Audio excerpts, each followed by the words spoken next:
Hey guys, welcome back to the channel. Thank you so much for joining in. Hope you enjoyed the cannon video. I was putting some water on it again today, and we bought one of these.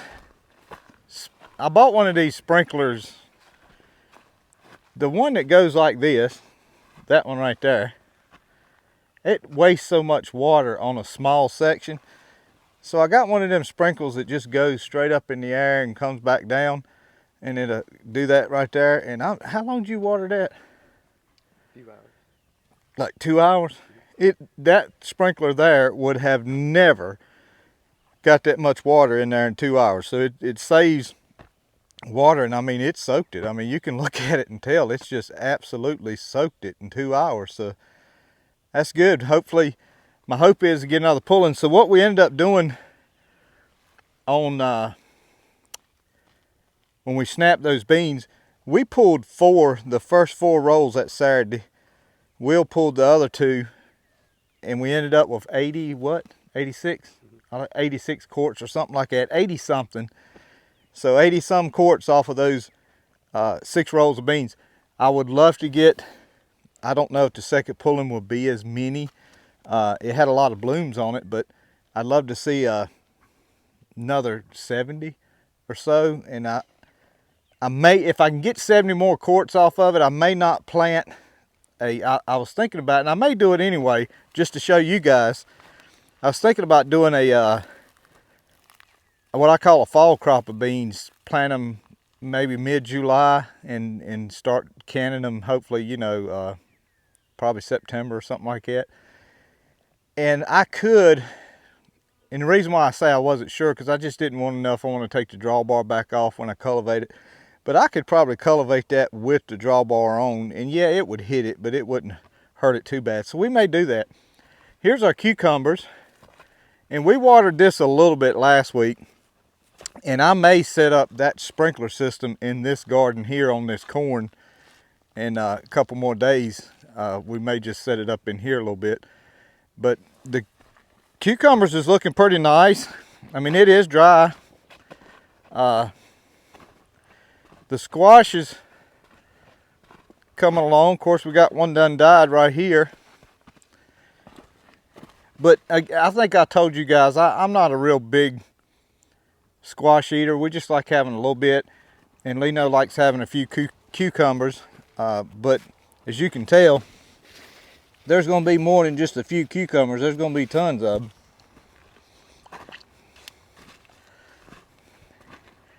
And probably in a couple days, yeah, probably in a couple days we'll have some squash here. And it's got a little bit of moisture in there, so it's good. But we'll water this. I was just looking at the potatoes while I was talking to you guys, and I may put a potato plow on there this Saturday and get them up. Let's pull a okra, a garlic on camera. Let's pull it and see what it looks like.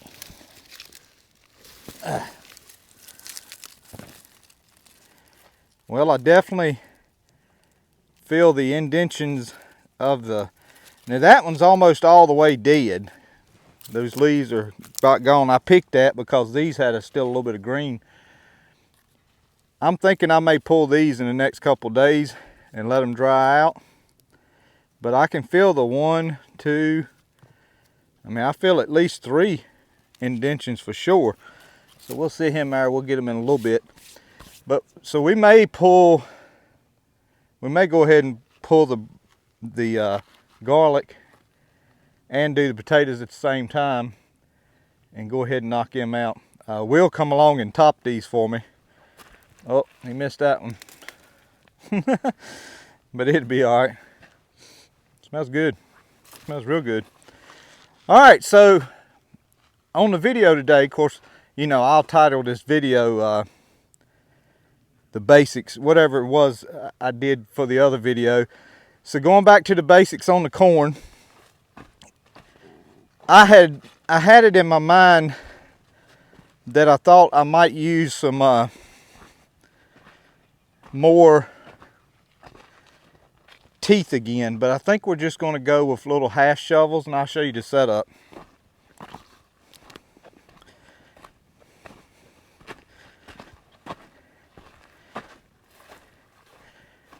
I'm still enjoying these boots, guys. I'm wearing them every day at work, and they're really, oh man, got grease on me. They're really working out good. So we're going to use the half sweeps. I call them turning hose, but half shovels, half sweeps, and that's the only thing a point wouldn't do me no good right now. I don't know how far those roots have come out on that corn, so we're just going to do some half sweeps, and the next time we'll do this. So we'll have 3 cultivatings on it: points, this, and then this. So let's cultivate a little bit, see how it does.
Woo! All right. I think that worked out pretty good, guys. You know me, y'all seen me enough now. I like seeing that ridge get built up, but it threw a little bit of dirt on top of some grass and stuff. I'll let you in on a secret as far as grass. The reason why, and it's not because of my great plowing abilities, the reason why this patch doesn't have a whole lot of grass in it, it's not quite right. If you guys that's been around a while, I planted some sunflowers in here last year and they grew about that tall. So I hit it with about 300 pounds of lime and just chisel plowed it. And then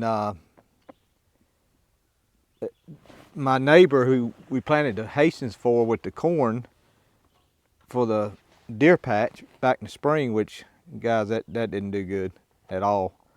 No fault of his, just the crows just demolished it. But he come through here with his willy bird and he put a strip, willy bird some lime on it. So I'd say that this little patch here, 1, 2, 3, 4, 5, 6, 7, 8, 9, 13, 14, 15. It's 17 rolls wide. And we end up putting probably about 400 pounds of lime on it. It is better this year. The reason why you don't see a lot of grass is because it's just not growing that good. The corn down there is about the height it should be. There's a section in here that's not. It's struggling a little bit and got some purple color on some of the leaves. Now I don't know if that's regular for stoles or is that the plant telling me it needing something else like some phosphorus or anything. But I've never done a soil sample to it. I just assumed, okay, this thing ain't growing good, it probably needs lime, so I put lime on it. If I use this patch next year, I will pull a soil sample on it, and it'll be my first soil sample I've ever sent off, to be honest with you. And we'll see what's going on. I mean, heck, it's got a little wet spring somewhere in here. I mean, it may have something in the soil that I just don't know about. So we'll pull a soil sample and see what it says, and it may just tell us to put more lime on it. I don't know. So we'll see. I do know that in my earlier videos on YouTube, I feel like I got a bug in my ear. My earlier videos on YouTube, you'll see me planting corn beside a barn. And that was my corn patch for a long time. I mean, about 10 years straight. I mean, you guys only caught the last few years I was planting corn in it, but I planted sweet corn in it every year. So I've let it sit out for a couple of years. We're gonna plow that up this fall. We're gonna put some of this Stoles evergreen over there next year. I may be able to get some seed. There are some good spots in this patch. So those good spots, and it got a good healthy stalk, we'll save the seed off of it. And I was hoping to can some of this, but we may just concentrate on raising what I got, making the best out of it, and picking the best stalks and getting the seed off of those best stalks, and we'll plant them over there by the barn next year. Lord willing, I hate to say it like that, but how things is going, providing we're still here and everything's still somewhat operating, and we're not all bankrupt from the liquid gold we're putting in that tank right there, we'll plant it. But want to thank everybody, thank all subscribers. I'm probably going to mix probably the next video may be a video on cornbread. Had a couple of guys said they'd like to see that, and I kind of need to do that anyway because I got Vacation Bible School coming up, so that's going to be a week there that I'll have to go straight from work to church, and I won't have time, but I would have time to do a cornbread video because we can do that after Bible school. And so, that'll get us along. I don't know if I've said this, and if I have, I apologize for repeating it, but I'm trying to do a video every 3 days. That wasn't too hard during planting and disking and cultivating season. Now that that's kind of coming down a little bit, I'm still going to try to hold to that, but at worst case, I may stretch it to one every 4 days. So we'll But I want to try to hold the 3 days. I really like it. I'm really, again, trying to grow this channel. I hope you guys like the boot. Maybe some of you ordered it by now. I don't know. This video will come out after that. I have enjoyed it, while my Thorogoods that I normally wear still haven't come back to me. I mentioned in that video I had sent them off for refurbishment, and they haven't came back yet. And I'll be honest with you, when they do come back, I ain't so sure that I ain't gonna just keep rocking these things. Again, like I was talking about, you know, $70 versus $265. And if you can get about the same amount of time out of them before you need to spend money on the other ones, well, you can just buy another brand new pair of these. So we'll see. These are resolable with the Goodyear welt. You can resole these things and you can repair these shoes. That's the other cool thing about it. It's not like they're not repairable. They're plenty repairable. They're Goodyear welt, in which, you know, cobblers like them because they can fix them and do whatever they need to do to them. But we thank you. God bless you. God loves you. We'll see you on the next one.